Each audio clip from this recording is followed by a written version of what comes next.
আওয়ামী লীগের নেতা ছিল না, তার কেন এত পাওয়ার ছিল? টাকার ব্যাপার ছিল এখানে এবং মেয়েবাজির ব্যাপারও ছিল।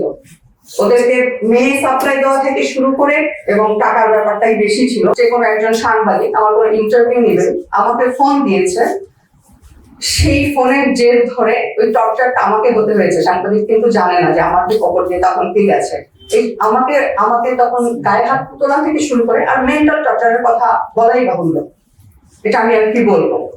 তো কেন সাংবাদিক আমাকে ফোন দিল এত রাতে?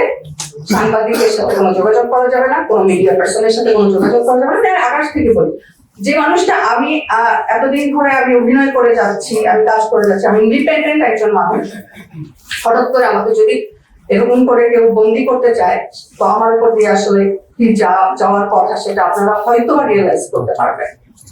দেন এটা যখন আমি রাজি হই না যে না কেন করবো না আমি অভিনয়, তখন থেকেই শুরু হয় যে হুমকিটা, যে দেখছো আমার সাথে কাদের সাথে খাতির, আমি তাদের তখন সে নিজে থেকেই বলে যে সে কি করে আসলে।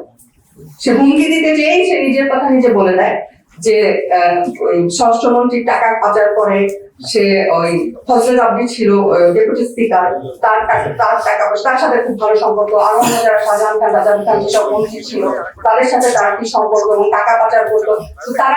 তারা তাকে বলতে পাগল, এবং আমি নিজেও দেখেছি তাদের সাথে যখন আমারই সামনে ফোনে কনভারসেশন তার হয়, ফোনে কথা বলবেন, আমি নিজে দেখেছি যে একজন মন্ত্রী কিভাবে, জুয়েল কিন্তু আসলে কোনো সাংগঠনিক আওয়ামী লীগের নেতা ছিল না, তার কেন এত পাওয়ার ছিল? টাকার ব্যাপার ছিল এখানে এবং মেয়েবাজির ব্যাপারও ছিল।